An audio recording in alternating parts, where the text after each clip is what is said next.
Hey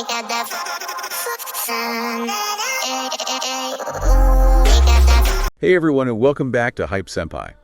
If you're anything like us, your social media feeds, everything online has just been completely exploding lately, right? Oh, yeah. Non-stop. Certain moments just, take over everything for a few days. It's been pretty wild this year already. Totally. So today we're doing a deep dive, not just into viral clips, but into the moments, the events in anime from 2025 that genuinely broke the internet. Stuff that became like actual cultural touchstones. Exactly. We're looking at why these specific scenes hit so hard, what made them more than just another cool moment in a show. Okay, so buckle up. We're talking Gojo's big return in JJK Season 3. Oh man, then Luffy's next level Gear 5 and One Piece's Egghead arc.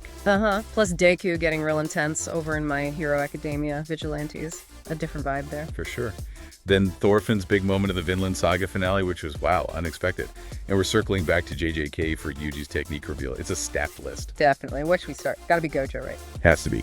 The sheer anticipation for him coming back from the prison realm, it felt like forever. It really did. People were analyzing every frame of previous seasons, making theories.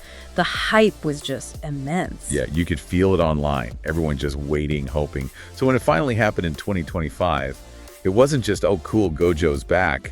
It felt like a massive sigh of relief from the entire fandom. And the way it happened, that wasn't just a simple reappearance. No, that tiny lift of the blindfold. Just enough. Right. And you see that little bit of crackling, cursed energy, that familiar blue in his eye. It was perfect. Delivered everything fans wanted from that moment. And then that smile, that little smirk. Oh, yeah. That screenshot was everywhere within minutes. TikToks, reaction videos, thumbnails. It was the moment. It totally summed up his whole character. Yeah. That confidence. It just landed perfectly. A true internet-breaking event. For sure. Okay, moving on to another giant, One Piece. Gear 5 is already a thing, right? We saw that in 2023. It blew everyone's minds. Right. We thought we'd seen peak Luffy weirdness. But then Egghead happened in 2025. And this evolved Gear 5. Yeah, this was different. When he fully tapped into the Hito Hito no Mi model Joy Boy during that final battle on Egghead. People were losing it. I remember just seeing feeds full of people screaming, basically. Well, it was that combination, wasn't it? The totally bizarre, almost Looney Tunes freedom, but combined with insane Heiki mastery. Exactly. It broke the rules we thought we knew.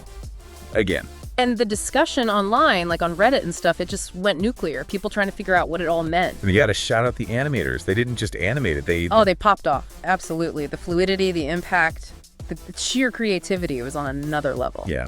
It felt like that final punch didn't just land in the anime. It felt like the whole internet just went, whoa, did you see that? Definitely a collective jaw drop moment online. Okay, let's shift gears a bit. My Hero Academia Vigilantes. Deku. All right, this one hit different. It wasn't a power-up reveal in the same way, more like an unchanged. That's a good way to put it. We're used to seeing Deku, trying to save everyone, the inspiring speeches. This wasn't that. No way.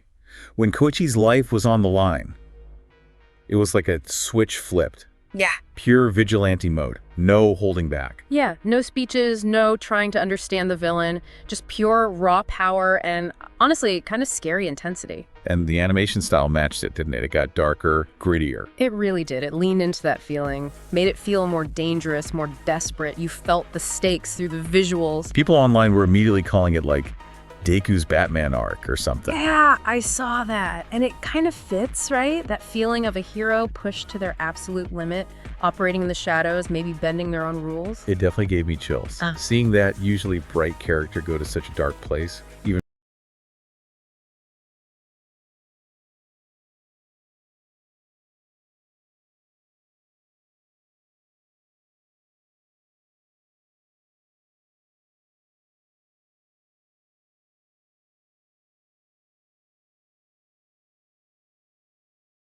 fights, and the moment everyone talked about was him not fighting. seriously, Yeah. after everything, that whole journey Yeah. to get to that final confrontation, that moment where you expect the big payoff, the final duel. He just lowers his fists, doesn't engage, chooses a different path entirely. The shock online was palpable.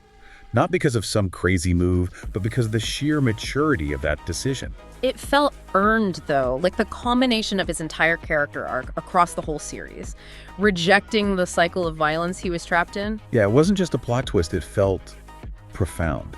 It made you stop and think. Absolutely. It was one of those rare anime moments that went viral because it was quiet, thoughtful, and honestly unforgettable. It silenced even the loudest fans for a minute. Truly powerful stuff. Okay, let's bring it back to JJK for our last one. Yuji. Yes. Yuji fans were waiting for this one for a long time. What's his cursed technique going to be? When's he going to get his big power moment? And 2025 finally delivered. But again, maybe not how people expected. We thought, maybe some crazy physical things, some new Black Flash variation. But instead, he taps into Sukuna's technique. Cleave and dismantle, maybe? Or something derived from it. But the key was... He did it with control. It wasn't like he was possessed or lost. It was deliberate. Yeah. The look on Sukuna's face... Well, Sukuna within him said it all. Even the King of Curses seemed surprised, maybe even a little impressed. Or worried. And Yuji's delivery. So quiet. Just, this is my power. Yeah. No big shout. Chills. It was so understated, but carried so much weight, showed incredible growth. And the internet. Oh boy. Every clip of that moment had like 5 million views by the next morning. I believe it. It was probably the most replayed moment on Crunchyroll that entire year. Just people watching it over and over, trying to process it. A perfect payoff for his character arc up to that point. So yeah, those are our 5. 5 moments that weren't just scenes in a show. They were, like you said, events. They broke rules. They broke fandoms. They definitely broke the internet in 2025. Absolutely. Each one hitting differently, but leaving a massive impact. So what do you guys think? Did we miss any? Let us know down in the comments. You want to hear your picks, too. And hey, if you enjoyed this deep dive, you know what to do. Hit that like button, subscribe to Hype Senpai so you don't miss the next one. It really helps us out. It does. We appreciate the support. All right, so what's next? Get ready, because our next deep dive is going to be controversial, maybe. Yeah. We're tackling the top 7 most hype anime betrayals of all time. Ooh, that's a good one. Lots of strong contenders there. Trust me, number 3 on our list. Yeah. It's going to surprise a lot of people. You won't want to miss it. Looking forward to that discussion. Awesome. Well, thanks again for tuning in, everyone. We'll catch you in the next deep dive.